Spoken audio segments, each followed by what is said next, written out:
আপনার কাছে কি মনে হয় যে গণঅভ্যুত্থানে আমরা নারীরা আসলে কি পেলাম?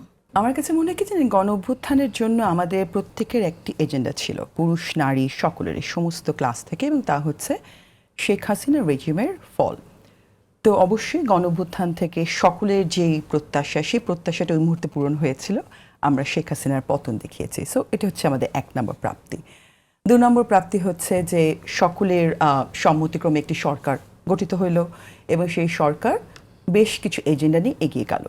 তো সেটা হচ্ছে ইন্টারিমের যে এজেন্ডা ছিল, তারা জাস্টিস সার্ভ করার জন্য, because the nation needed a closure, খুব জরুরি দরকার ছিল।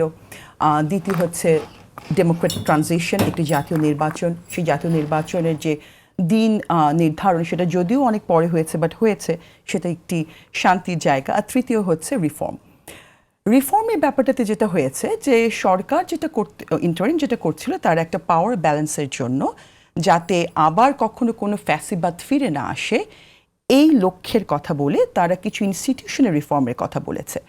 বাট আমরা খেয়াল করলাম একটি নারী কমিশন তৈরি হলো, যারা নারীদের নিয়ে কথা বলবে, এবং অ্যাট দ্য এন্ড যখন রিফর্ম কমিশনের প্রপোজালগুলো পাবলিকলি প্রপোজ করা হলো এবং রেফারেন্ডামে আসলো, তখন আমরা দেখলাম যে সেখানে নারীদের বিষয়ে কোনো কথাই নেই।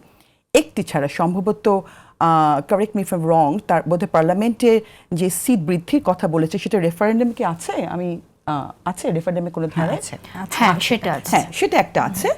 তো এটা একটা প্রাপ্তি যে হ্যাঁ, এখানে পার্লামেন্টে মেয়েদের যে এম্পাওয়ারমেন্টের কথা, সেখানে সংখ্যা বাড়ানোর কথা বলা হয়েছে। So that's one thing. But আপনি যদি আমাকে ব্যক্তিগতভাবে জিজ্ঞেস করেন, তাহলে আমি বলবো যে পলিটিক্যাল এম্পাওয়ারমেন্ট যে ব্যাপারটা, যে দল মত নির্বিশেষে মেয়েদের যে রিপ্রেজেন্টেশন, কনসিডারিং যে পুরো পপুলেশন 50% হচ্ছে উইমেন, কনসিডারিং যে বাংলাদেশের আজকে এই পর্যন্ত আসা পর্যন্ত ডেভেলপমেন্টে প্রতিটি স্টেজে নারীর যে কন্ট্রিবিউশন, কোনো কোনো ক্ষেত্রে সেটা 60%, কোনো ক্ষেত্রে সেটা 50%, এই সব কিছু ডিসরিগার্ড করে পলিটিক্যাল এম্পাওয়ারমেন্টের জায়গাটাতে আমরা মেয়েদেরকে পুরোপুরি অ্যাবসেন্ট দেখলাম। এটা আমার একটা হতাশা জায়গা।